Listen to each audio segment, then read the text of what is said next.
Bismillahirrahmanirrahim.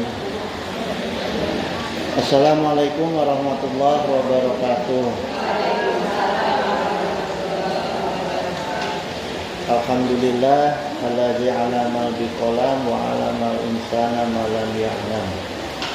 Wassalatu wassalamu ala sayyidina Muhammadin wa ala sayyidil arabi wal ajam wa ala alihi wa sahbihi ya nabi'ul ulumi wal hikam. Amma ba'du, wa bitubillahi rabba wa bi islami dina wa bi muhammadin nabiyya wa rasulah. Hadrata muhtaramat summa ila hadratil kiram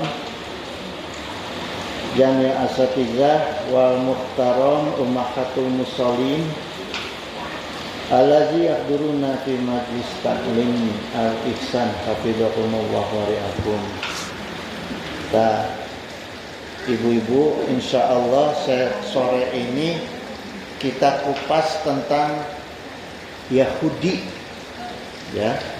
Kan lagi rame sekarangnya Yahudi, Bani Israel, Palestina. Nah, sekarang apa yang dijelaskan dari Al-Quran dan hadis, ya, dijelaskan oleh Al-Quran dan hadis tentang golongan-golongan ini. Sebelumnya saya ngajak kita berdoa dulu, ya, untuk saudara-saudara kita seiman di Palestina dan para mujahidin Palestina. Allahumma salli wa sallim wa barik ala sayyidina wa syafi'ina wa habibina maulana Muhammad wa sallim wa radiyallahu ta'ala an sa'adatina sayyidina Rasulillah ajma'in. Amin ya Allah wa mujib da'wati sa'ilin. Allahumma azzal islam wal muslimin, Allahumma ansur ikhwanana muslimin wa ansur mujahidina fi Palestin wa mustad'afina fi Palestin wa fi baladi Sami wa fi kulli makani wa waqtin. Allahumma ahlikil kafarati wal musyrikin, Allahumma damiril yahuda wasatit samlahum wa fariq jam'ahum. Amin ya mujibu da'wati sa'ilin rahmatika ya arhamar rahimin. Jadi kita minta keselamatan, ya, untuk saudara-saudara kita di sana, dan kita minta supaya Yahudi itu dipecah belahkan ke Allah, ya, supaya persatuan mereka bubar, karena kalau bersatu kan sulit dikalahkan. Nah, sekarang ibu-ibu, sebelum saya mengupas profil orang Yahudi, Bani Israel dan mukminin Palestina, itu bocor nggak tuh? Hah? Kita kupas mukadimahnya dulu, ya. Masih kedengeran nggak, Bu? Hah?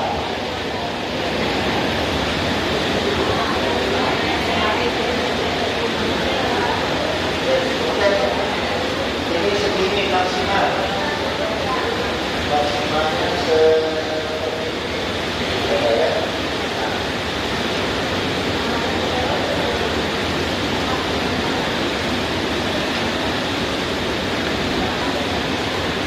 Jadi kekencengan ya?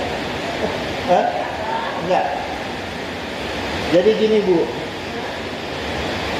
Dalam telahan saya, perjalanan waktu, semua kejadian di bumi Palestina itu adalah replika Thoriqud Dunia, ya.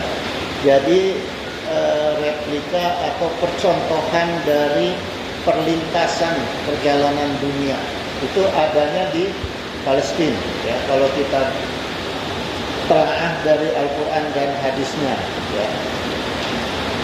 Jadi kalau ibu-ibu mau tahu udah dekat apa belum kiamat, perhatikan aja di sana. Kejadian-kejadian di sana itu udah bisa kita ambil sebagai tanda-tanda, ya, sebagai isyarat. Pertama begini, ibu-ibu, janji Allah itu tegas untuk orang-orang yang hidupnya tertindas, ya. Kalau Allah Ta'ala wa ausa wa aurasna qaumal ladzina kanu yustad'afuna. Jadi Allah berfirman ini, Allah mewariskan kepada kaum yang selalu tertindas. Mustad'afun itu kaum yang tertindas. Kalau kita lihat kaum yang tertindas di dunia ini siapa itu? Di seluruh dunianya umat Islam, ya. Dimanapun negara itu, kalau yang Islamnya mayoritas, umat lain aman, selamat. Tapi kalau yang umat Islamnya minoritas, pasti tertindas. Mulai dari Palestina, kemudian Rohingya, ya. Kemudian yang di Cina itu apa? Yang Muslim Cina itu, ya. Jadi kalau kita perhatikan itu kenyataannya memang sudah dinaskan di dalam Al-Quran ini. Ya. Nah, kemudian Allah juga berfirman, wa qalallahu aidan masyariqal ardi wa magharibiha. Allah kemudian untuk orang-orang yang tertindas itu akan memberikan hadiah. Hadiah dari Allah itu pertama bumi bagian timur, ya, kemudian bumi bagian barat. Alatil barakna fiha, yang telah kami berkahi. Jadi bumi-bumi itu nggak langsung Allah berikan, tapi Allah berkahi dulu. Artinya ada proses, ya, ada proses bagaimana bisa bumi itu diberkahi, bumi barat maupun bumi timur, ya. Gitu ibu-ibu sekalian. Jadi nggak ujuk-ujuk, ya. Watamat kalimatur rabbikal husna ala bani Israila bima sabaru. Dan sudah sempurnalah firman Allah, ya. Artinya di sini janji Allah, kalimatnya ini bentuknya adalah janji, ya, kepada Bani Israel disebabkan kesabaran mereka.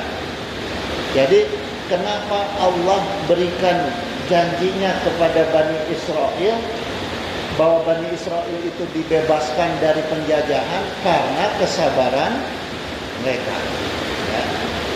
Ini sejarah. Jadi awalnya Bani Israel itu orang-orang yang selalu dijajah. Selalu dijajah, mulai dari Fir'aun sampai kasus Hitler.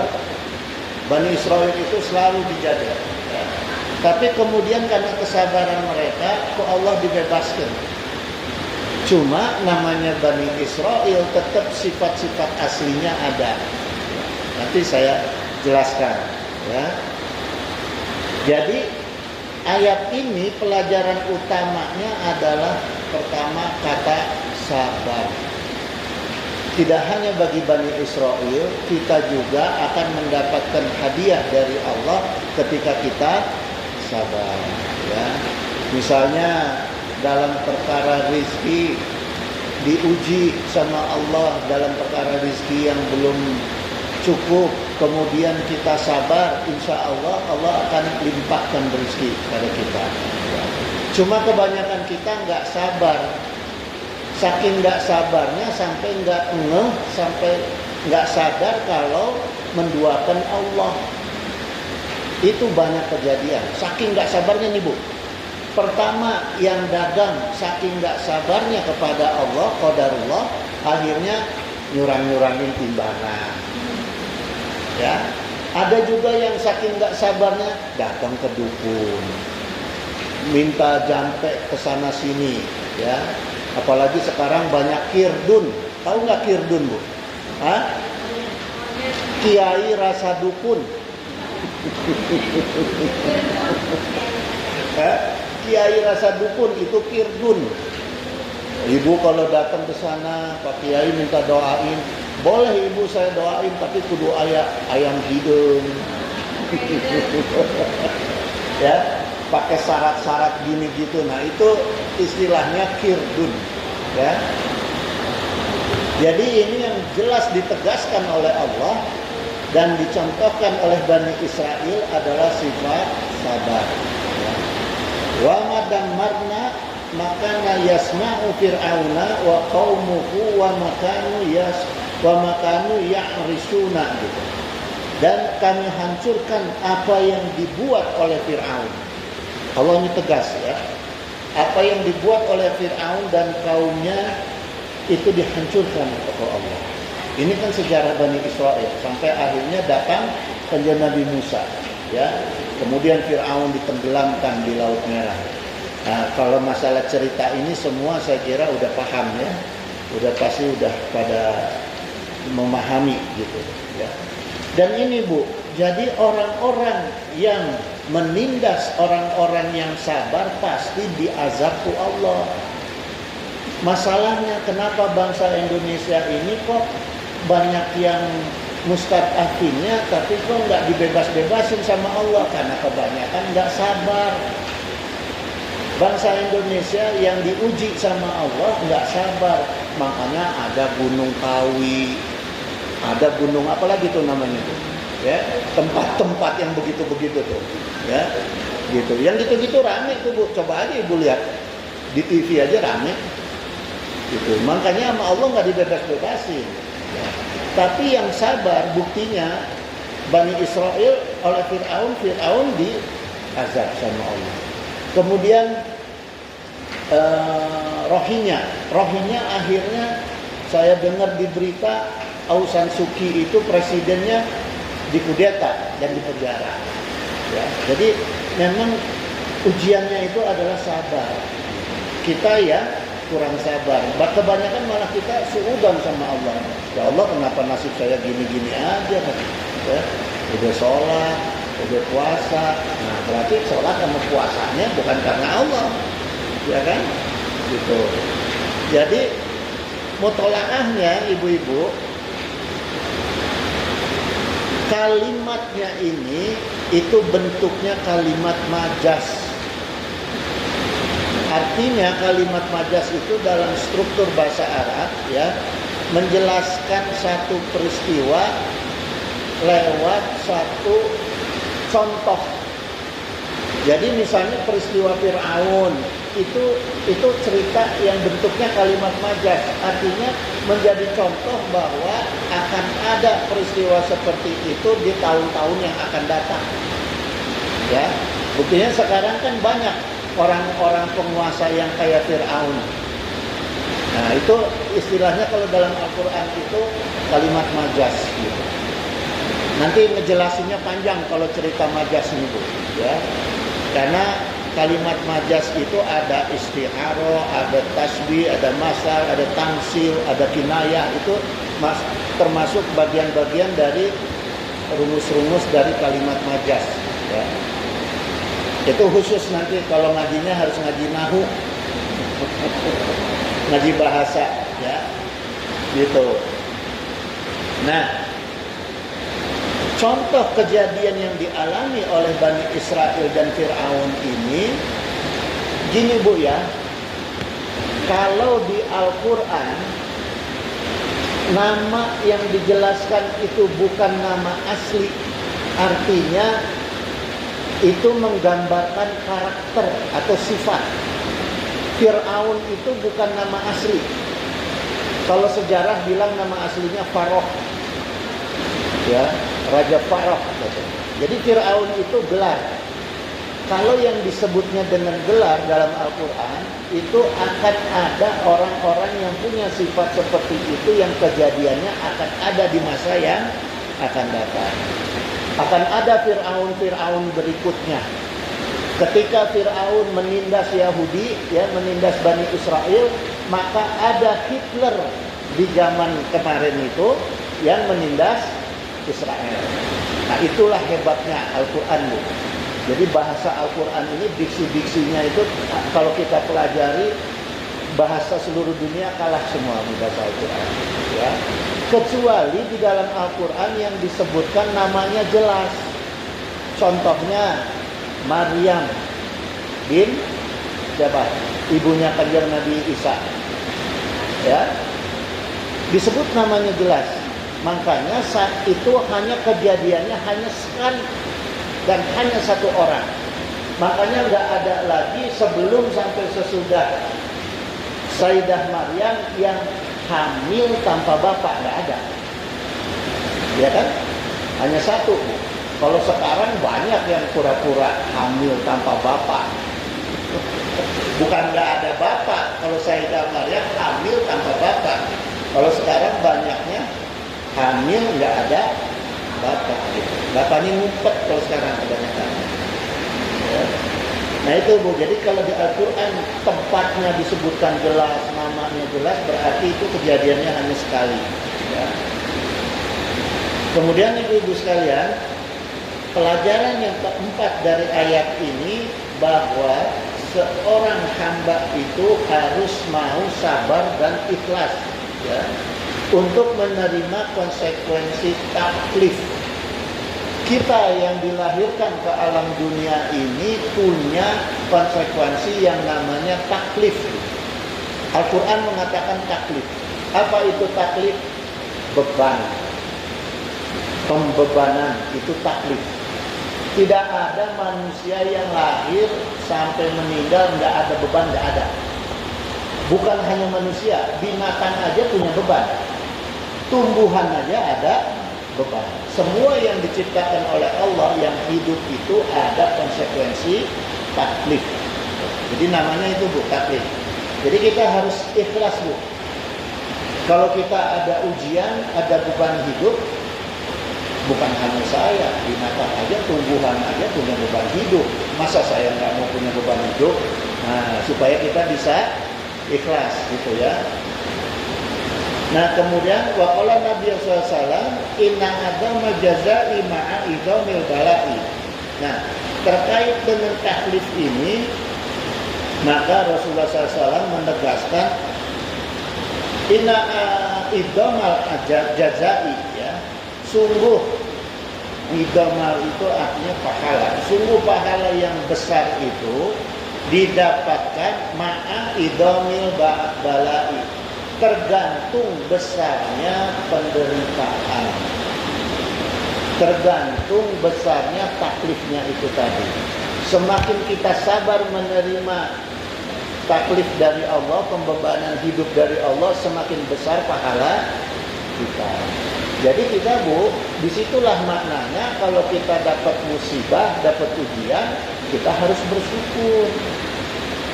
Ya, tidak cukup bersabar, tapi juga harus bersyukur, karena ini artinya kita sedang dikasih taklif sama Allah. Nah itu sudah qadar kita makhluk hidup. Setiap orang yang sabar dalam menerima taklif, maka Allah kasih hadiah. Ya. Wa innallaha iza ahabba qauma batalahum gitu. Dan ketika Allah mencintai seseorang, maka Allah akan menguji orang tersebut. Jadi kalau kita dapat ujian, kita ini sedang dicintai oleh Allah, ya.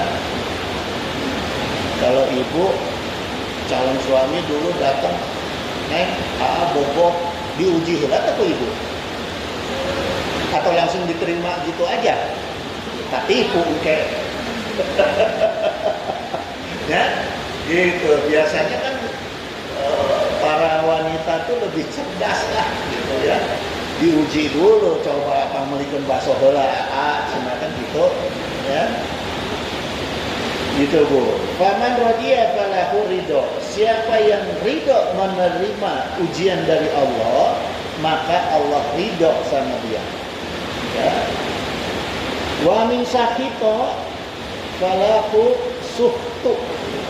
Siapa yang tidak ridho, ya, tidak senang, tidak terima terhadap ujian dari Allah, maka Allah akan suhtu, Allah akan murka, marah sama dia. Ya, jadi kita harus ridho.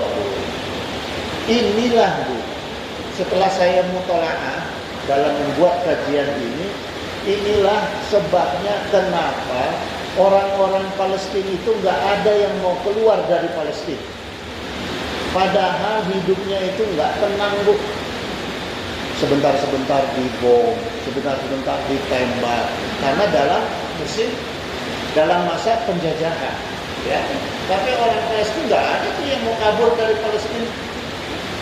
Bahkan kemarin saya lihat di TV itu yang saksi yang orang Indonesia yang nikah sama orang Palestina, salah satu syaratnya nikah dengan orang Palestina itu syaratnya adalah tidak dibawa keluar dari Palestina. Kalau kita mah kayak gempa aja kabur, apalagi ada bom. Ngungsi kita ada gempa aja. Ya, gitu jangan. Dan satu lagi ibu-ibu, keimanan orang Palestina itu jauh sekali dibandingkan keimanan orang-orang Islam di luar Palestina. Karena mereka paham bahwa orang yang jihad, ya, orang yang meninggalnya karena jihad atau mati syahid itu tidak akan merasakan sakit. Ini jelas disampaikan oleh Rasulullah SAW, mayajidu syahida min masil qatli. Jadi Rasulullah SAW tegaskan, orang yang syahid itu tidak akan merasakan sentuhan kematian. Gak ada sakitnya sama sekali. Orang yang syahid, ya. Ila kama yajidu ahadukum min masil qorsofik. Kecuali mereka itu akan merasakan seperti merasakan gigitan semut orang yang mati syahid. Makanya orang Palestina itu senang di sana. Udah matinya nggak sakit, udah pasti surga. Bahkan kesaksian kemarin itu orang-orang Palestina itu yang meninggal, yang dibom itu nggak ada yang bau, Bu. Semuanya wangi. Kesaksiannya itu fakta, ya. Dan itu jelas bukti ayat-ayat Allah.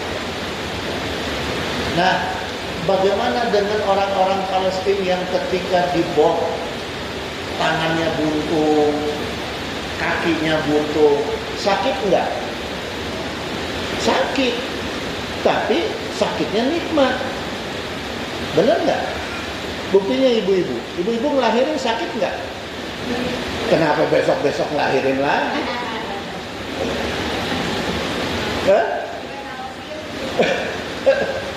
Ya kan? Katanya sakit, tapi hobi ngelahirin. Nah itu Bu, itu salah satu contoh. Ya, salah satu contoh. Kenapa orang Palestina itu nggak pernah kapok dengan penjajahan Israel?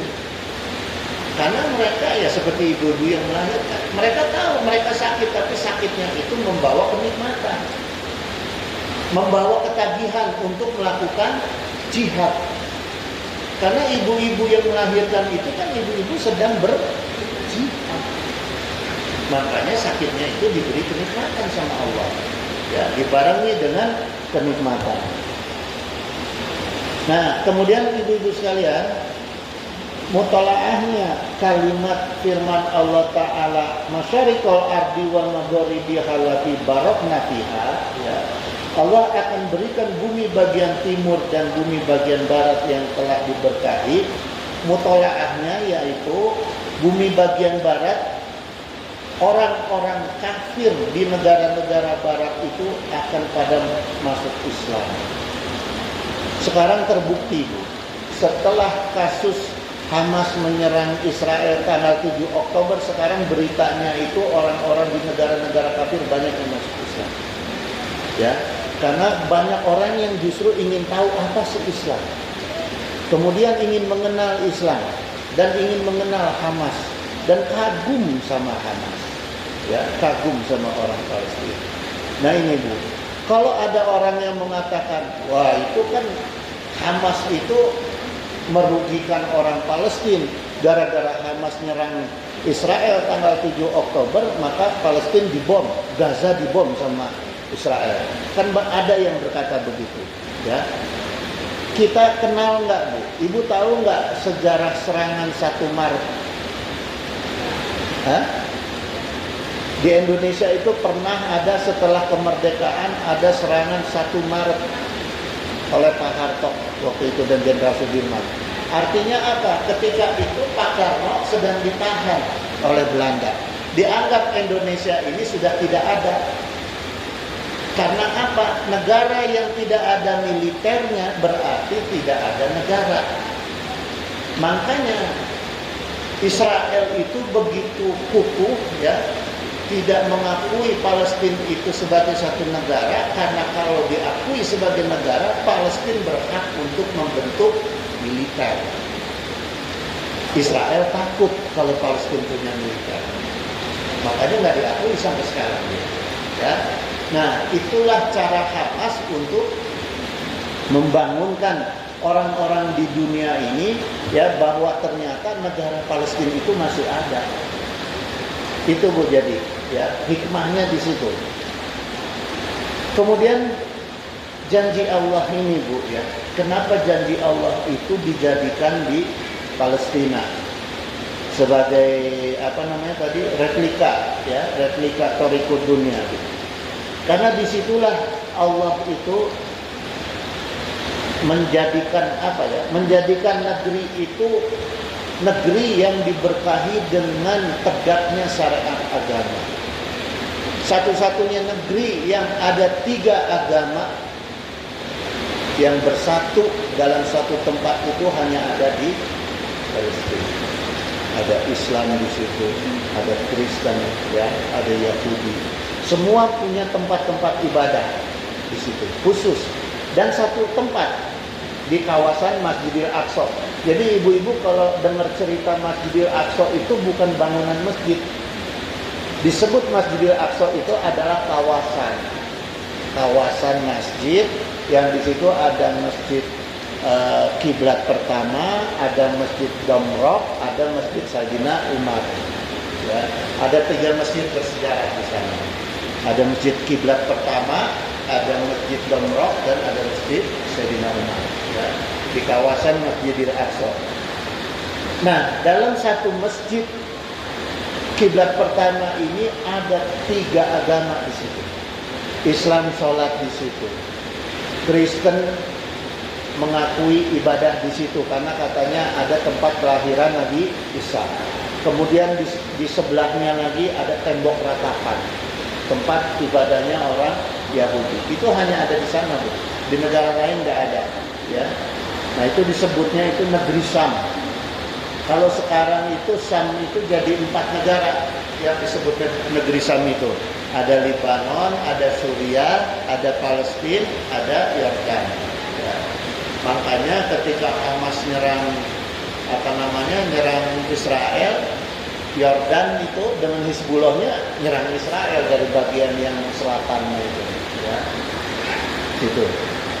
Jadi kalau sebenarnya kalau negara Arab bersatu, Israel habis itu, karena dikelilingi oleh negara Arab, oleh Mesir, Yordan.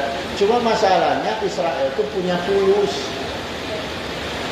fulusnya banyak. Dia Arab takut. Kenapa sama Israel? Karena takut kontrak bisnisnya di stop. Semuanya berpikirnya cuma karena masalah fulus. Makanya ketika MUI mengharamkan produk Israel, kita boykot, pusing Israel. Karena duit yang didapat dari kita itu dipakai untuk membunuh saudara kita. Itu yang ibu-ibu harus pahami. Ya, beritahu kepada saudara-saudara kita, kepada keluarga kita, ketika kita membeli produk Israel, keuntungannya itu untuk membeli peluru untuk membunuh orang Israel, saudara kita. Ya, itu Bu. Jadi apalagi kalau Majelis Ulama udah menegaskan haram, ya haram hukumnya. Jangan sampai, hati-hati kita, ya, jangan sampai membeli produk-produk yang haram. Gitu. Kemudian saya cerita dari sisi nasab. Saya kupas dulu dari sisi nasab. Bani Israel itu awalnya itu dari Israel. Bani itu kan keluarga ya, keluarga besar. Jadi Israel itu artinya ada yang menisbatkan dari bahasa Ibrani Isra wa Ile. Isra itu artinya kekasih, Ile itu artinya Tuhan. Jadi Israel itu artinya kekasih Tuhan, ya. Karena nama Israel itu dinisbatkan kepada Nabi Yakub. alaihissalam. Kenapa? Karena Nabi Yakub itu orang yang sangat-sangat tekun dalam beribadah. Ketika itu nggak ada saingannya dalam hal ibadah, ya. Makanya disebut sebagai Israel. Kemudian ada juga yang menisbatkan kata Israel itu karena Nabi Yakub alaihissalam itu hobinya jalan malam untuk tafakur. Jalan malam, keluar malam, memperhatikan langit, bumi, bintang gitu ya. Nah itu makanya disebut Isra. Ya, subhanallazi perjalanan malam. Jadi diambil kata Israel itu dari Nabiullah Yakub alaihissalam yang suka melakukan perjalanan malam. Ya, jadi ada dua nisbah. Nah kemudian waqala Nabi sallallahu alaihi wasallam kanat banu Israil tasusuhumul anbiya'u. Dulu Bani Israel itu selalu dipimpin oleh para nabi. Ini sabdanya Rasulullah SAW. Kulama halaka nabiyun khulafa'u nabiyun. Setiap kali seorang nabi yang memimpin mereka itu meninggal, Allah akan kasih penggantinya nabi lagi. Itu Bani Israel. Ya. Wa innahu lanabiyya ba'da. Sungguh tidak ada lagi nabi sesudah aku. Wa satakunu khulafa'u fataksuru. Dan sepeninggal aku itu akan ada khalifah jumlahnya yang taksuru, yang sangat banyak. Ya. Buktinya apa Bu? Khalifah itu artinya pengganti khilafah. Khalifah ya. Khulafa'ur rasyidin. Ya, artinya pengganti gitu. Jadi setelah karena Rasulullah adalah nabi terakhir, setelah Rasulullah SAW, umat Islam dipimpin oleh para pengganti pemimpinnya, bukan nabi lagi. Buktinya apa? Dan Rasulullah katakan di sini taksuru, sangat banyak. Maknanya sangat banyak. Buktinya apa Bu? Sekarang tidak ada. Semua pemimpin Islam ini sekarang tidak satu.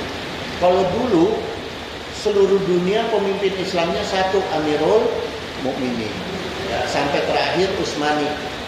Terakhir Utsmani setelah perang salib, maka umat Islam dipimpin oleh siapa? Ada yang dipimpin raja di Arab Saudi, raja, ada yang dipimpin presiden, ada yang dipimpin perdana menteri gitu. Nah, inilah buktinya apa yang disampaikan oleh Rasulullah SAW itu adalah in huwa illa wahyuha. Jadi Rasulullah itu kalau ngomong nggak sembarangan Bu. Rasulullah tidak akan pernah bicara kalau bukan wahyu. Ya. Dan itu terbukti. Zaman Rasulullah sampai zaman sekarang ini berapa ratus atau ribu tahun ya. Tapi Rasulullah sudah bisa membuktikan itu. Sudah bisa membuktikan bahwa nanti Islam itu dipimpin oleh pemimpin-pemimpin yang jumlahnya banyak. Nah, sekarang kita bongkar nih. Kita bongkar kenapa bangsa Yahudi itu sifatnya sangat keji. Ya, kita lihat ya, sangat keji, serakah, sombong. Terus apa lagi? Kemaruk, silahnya ya. Yaitu serakah tadi ya. Sombong, terus nggak berperi kemanusiaan. Itu semua sifat-sifat jelek itu ada di bangsa Yahudi. Ya. Kita bongkar dulu Bu. Pertama, karena Allah menjadikan kaum Bani Israel itu sebagai kaum yang banyak melahirkan para nabi. Itu pertama. Ya. Orang kan kalau udah, wah saya ini anak presiden, sombong nggak? Sombong. Apalagi kakaknya presiden, bapaknya presiden. Ya, gitu. Pamannya ketua MK, wah sombong. Ya. Gitu. Jadi kalau orang udah merasa terahnya pejabat, anak pejabat pasti banyak ya sombong, ya. Nah, terbukti apa Bu? Allah Subhanahu wa taala itu mengutus beberapa nabi untuk membimbing Bani Israil. Karena gini, ya. Kalau untuk orang-orang gini Bu ya, maaf nih ya, saya bukan sombong ya, bukan takabur. Kenapa di Jawa ini atau di Sunda tidak ada nabi? Kenapa? Karena kita masih orang Sunda itu, orang Jawa, bahkan orang Indonesia, saya perhatikan masih ada belas kasih. Masih ada rasa kasihan, masih ada rasa nggak tega. Itu orang Indonesia, ya. Makanya orang Indonesia itu Allah sampaikan nggak perlu ada nabi, ya. Bu, nggak dengar ya? Ya, gitu. Jadi nanti insya Allah kalau pas mau pulang, insya Allah kita berdoa supaya hujannya berhenti dulu sebentar. Amin. Ya. Jadi gitu Bu. Ya. Kenapa Bani Israel itu Allah tugaskan itu para nabi di Bani Israel? Karena memang Allah tahu, Allah itu kan yang menciptakan Bani Israel. Allah ini yang menciptakan manusia. Karena Allah tahu sifat-sifat Bani Israel itu, ya, semua sifat setan iblis ada di Bani Israel. Sejahat-jahatnya orang Sunda, sejahat-jahatnya orang di luar Bani Israel, masih ada rasa tuh nggak tega sama anak kecil, ya. Bahkan Islam dalam perang aja mengatur tidak boleh membunuh, tidak boleh melukai anak kecil, ibu-ibu, ya. Kalau Bani Israel mana ada? Nah, karena Allah tahu seperti itu sifatnya Bani Israel, dan ibu perhatikan, satu-satunya kaum yang maksiatnya besar kepada Allah yang tidak dimusnahkan hanya Allah, hanya Bani Israel. Sampai akhir zaman Bani Israel itu tidak akan musnah. Kalau dulu kaum Samud hilang, ya, musuh-musuh Nabi dulu semuanya hilang. Kecuali Bani Israel. Kenapa Bani Israel dibiarkan oleh Allah? Supaya jadi pelajaran untuk kita. Ya, supaya kita bisa mengukur, oh sifat-sifat orang yang seperti itu adalah orang Bani Israel. Ya. Nah, Allah sampai Allah itu menugaskan Nabi saking hese-hesena diluruskan Bani Israel. Disadarkan Bani Israel itu susah, makanya harus nabi pangkatnya. Kalau kita cukup wali, cukup ulama. Kita mah ku ulama diam, ikut, ya, gitu. Dan kadang-kadang ulamanya tidak ikut. Ya. Seperti apa? Misalnya Nabi Yakub, kemudian Nabi Yusuf, Nabi Musa, ya. Semua diutus ke Bani Israel. Ada Bani Harun, ada Nabi Harun, Nabi Ilyas, Nabi Ilyasa, Nabi Yunus, terus Nabi Daud, Nabi Sulaiman, Nabi Zakaria, Nabi Yahya, sampai Nabi Isa alaihissalam. Itu semua Bani Israel. Kalau Nabi Isa alaihissalam itu turunnya Bani Israel ke ibunya, ke Sayyidah Maryam, ya. Nah, sekarang gini Bu, kita lihat nih betapa pentingnya silsilah. Makanya kalau kita belajar ini, kita telaah ini, punten-punten ya, ibu-ibu kalau mau cari menantu itu perhatikan silsilahnya. Calon mantu kita ini silsilahnya kumaha, gitu. Karena ternyata darah ini kuat. Ya, ini saya ceritakan ibu. Ya. Nabiullah Yakub alaihissalam punya 12 anak. Ruben, Simeon, Lewi, Yehuda, dan Naftali, Gad, Asher, Isakhar, Zebulan, Yusuf alaihissalam, dan Benyamin. Ini 12 putra Nabi Yakub alaihissalam, ya. Nah, Bani Israel ini sendiri artinya berasal dari Nabi Yakub, ini tinggal pertama, ya. Pertama tinggalnya itu dan tumbuhnya itu di negeri Kan'an. Negeri Kan'an itu sekarang Palestina. Ya. Sekarang itu negeri Kan'an itu Palestina.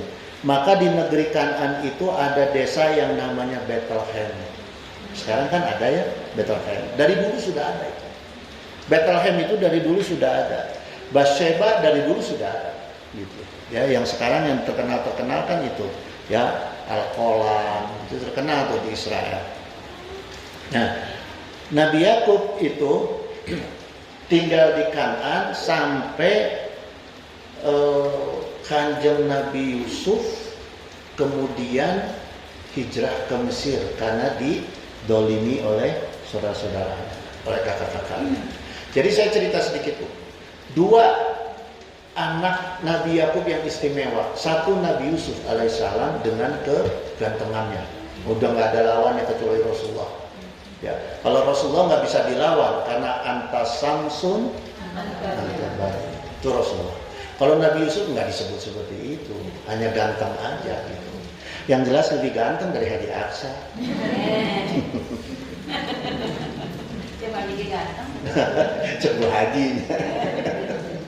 Coba Haji yani gitu. Jadi kan Nabi Yusuf itu nabi atau laki-laki yang paling ganteng. Kemudian Yehuda itu anak Nabi Yakub alaihissalam yang paling kuat, paling perkasa. Nah, kemudian ibu-ibu sekalian, maka Al-Quran mengatakan wa qata'na khumusnatai asrota asbaton umama. Jadi kami bagi mereka itu ke dalam 12 suku yang masing-masing jumlahnya besar. Jadi dari 12 keturunan ini masing-masing punya anak banyak. Punya anak banyak gitu ya. Dan masing-masing ada yang menjadi nabi dari 12 keturunan ini Bu. Makanya dia sombong orang Bani Israel ya. Kayak putra ketiga ini Nabi Yakub, Lewi. Lewi itu ada keturunannya yang jadi nabi. Nabi Musa, Nabi Harun, Nabi Samuel, Nabi Ikhlas, Ilyas ya, Nabi Zakaria, Nabi Yahya itu dari turunan Lewi ya. Kemudian dari yang keempat, dari Yehuda itu ada dua nabi, Nabi Daud dan Nabi Sulaiman. Ya. Kemudian dari Nabi Yusuf alaihissalam itu ada Nabi Yusha, ada Nabi Ilyasa. Kalau dari yang bungsu dari Benyamin itu ada Nabi Yunus, ada Nabi Isa, anak-anaknya. Ya. Nah, jadi ke-12 suku Bani Israel ini selalu bersatu, nggak pernah pisah, kompak mereka. Mereka itu selalu kompak, kemana-mana ikut semua tuh. Ya, kalau kita kan ada yang di Jakarta, ada yang di Bogor, kalau mereka enggak, mereka itu selalu mempertahankan 12 suku ini satu negeri. Jadi Bani Israel itu satu negeri gitu. Nah, kemudian sejarah perjalanannya setelah Kanjeng Nabi Yusuf alaihissalam kemudian meninggal, Bani Israel itu mulai ditekan oleh suku aslinya yang Mesir, namanya suku Kipti.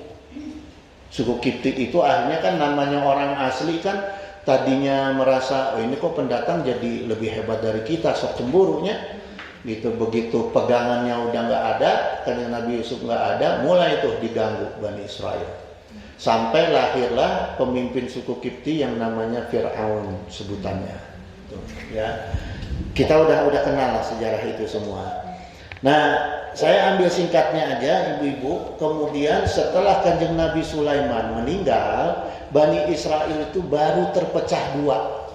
Yang selamanya bersama-sama akhirnya terpecah dua. Ya, terpecah dua itu ada yang 2 suku dengan 10 suku. Gitu. Terpecah duanya nggak rata 6, tapi ada 2, ada 10 gitu ya. Ada yang 2 itu tinggalnya di sebelah utara Kan'an. Karena kan setelah Kanjeng Nabi Musa, Nabi Daud, Nabi Sulaiman kan Bani Israel balik lagi ke Palestina kan, gitu ke Kan'an ya. Kemudian mereka terbagi 2. Yang 2 suku itu tinggal di Samaria. Samaria itu daerah perbukitan di utara Yerusalem, daerah perbukitan itu namanya Samaria. Kalau ibu-ibu buka di Google ada itu, ya daerah Samaria. Ini 2 suku yang di situ. Kemudian suku yang 10 itu tinggal di kota di Yerusalem, ya namanya itu Kerajaan Yehuda. Makanya sekarang dikenal Yahudi, ya. Nah, di Yerusalem memang dari dulu, Bu. Dari dulu mereka udah di situ, ya. Cuma nanti kenapa kok mereka udah dari dulu di situ kok mereka diusir, mereka balik lagi, mereka perang lagi gitu kan. Padahal tanah dia, Makanya banyak orang yang membela orang Israel tuh, orang Yahudi, itu kan tanah dia gitu, ya. Tapi mereka nggak tahu sejarahnya. Jadi setelah Yahudi di sana, ya, dengan ibu kota Yerusalem, kemudian yang di utara itu diserang oleh bangsa Assyria namanya, Assyria diserang sampai habis tuh. Yang 2 suku ini habis nih. Diserang yang 10 suku ya, yang 8 sukunya habis, 10 suku ini habis diserang, sisanya gabung ke selatan, gabung dengan Yerusalem gitu ya. Nah, kemudian sebagian besar itu yang 10 suku itu karena udah dimusnahkan, itu ada yang sisa-sisanya itu dijadikan budak gitu ya. Nah, itulah makanya akhirnya suku-suku Yahudi itu yang dari bagian yang 10 ini yang dijajah ini oleh bangsa Assyria ini kabur. Ada yang kabur ke selatan gabung dengan Yahudi, ada yang kabur ke negara-negara luar, ke daerah-daerah luar ya. Gitu. Nah, kalau yang sekarang tinggal di Yerusalem itu Yahudi, bukan Israel. Jadi mereka itu bukan Bani Israel, Bu. Simon Peres itu bukan Bani Israel. Mereka Yahudi, keturunan Yehuda itu, ya. Kenapa? Karena Yehudanya dulu itu bapaknya. Nah, ini pentingnya kita mengetahui nasab ya. Sifat bapaknya Yehuda ini orangnya karena dikasih sama Allah kelebihan dia itu kuat, maka dia senangnya menjajah. Gitu. Dia senangnya menjajah, apa-apa itu selalu pakai otot. Yang penting dia bisa berkuasa. Nah itu ya. Jadi kalau ada orang ini yang ngotot pengen berkuasa, nah itu Yahudi. Ya, karena itu udah digambarkan sifatnya seperti itu, sampai dia harus menjajah. Jadi kita harus lihat nih Bu, kalau ada orang yang ngotot pengen jadi penguasa, ketika dia jadi penguasa dia akan menjajah. Ya, karena itu sifat aslinya dari Yahuda. Gitu. Ya, gitu. Nah, makanya di Al-Quran selain disebutkan Bani Israel, Al-Quran juga menyebutkan Al-Yahudu Al-Lazina Hadu. Artinya ini spesifik khas dari keturunan-keturunan Yehuda. Dan digambarkan di Al-Quran mereka itu orang-orang yang nafsu dengan kekuasaan dan penjajahan. Itu Yehuda ya. Gitu. Jadi setiap Yahudi itu Bani Israel, tapi setiap Bani Israel belum tentu Yahudi gitu ya. Karena terbagi nih Bu, karena yang Bani Israelnya itu sebenarnya sudah tinggal sedikit karena habis waktu yang 10 suku itu ya. Nah, kemudian begini ibu-ibu sekalian. Dalam Al-Baqarah 47 Allah itu sudah menegaskan sifatnya Bani Israel ya, yang khususnya Yahudi ini.